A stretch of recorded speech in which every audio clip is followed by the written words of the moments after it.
Сәлеметсіздер ме? Бүгін бізде кезекті тәжірибе электр тогының магниттік әсері туралы тәжірибемізді үй жағдайында көрсететін боламыз. Бізге керекті құрал-жабдықтар үй жағдайындағы қарапайым батарея және өткізгіш. Өткізгіш ретінде біз темірді немесе кез келген мыс өткізгішін алсақ болады. Және бізде ине керек болады, инемен қоса оның жібі керек болады.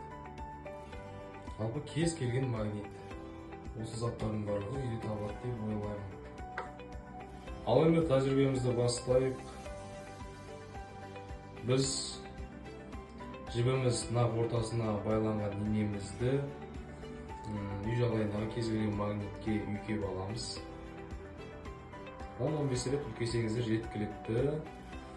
Жалпы бұның нәтижесінде біздің инеміз магниттелді. Магниттелген инемізді лезде жіберетін болсақ, біздің инеміз қазір бір бағытқа қарай бағытталып тұр. Бұл бағыт бізде солтүстік немесе оңтүстік бағыттары. Бұл не деген сөз? Бұл бізде қолымызда дайын компас. Ал біз енді қазір ғана магниттелген инемізді үй жағдайындағы электр көзі, яғни батареяға жалғанған өткізгішке 1-2 сантиметр ғана жақындатсақ, біздің инеміз ерекше қозғалысқа түсіп жатыр. Бірде тартылып жатыр электр тогына қарай, бірде тебіліп жатыр. Яғни өзара әсер етіп жатыр. Мінекей көрсеңіздер болады. Инемізді алып, бірнеше рет айландырып, қайтадан тексеріп көрсек те, сол қозғалысқа түсіп жатыр әлі де. Міне айналып көрсеңіздер өздеріңіз.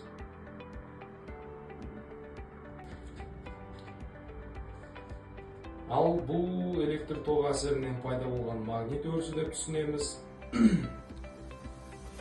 Ал енді осы тәжірибе арқылы электр тоғының магнит өрісін тудыратын дәлелдей алдым деп ойлаймын. Демек, электр және магнит өрістері өзара байланысты және бір-біріне әсер етеді.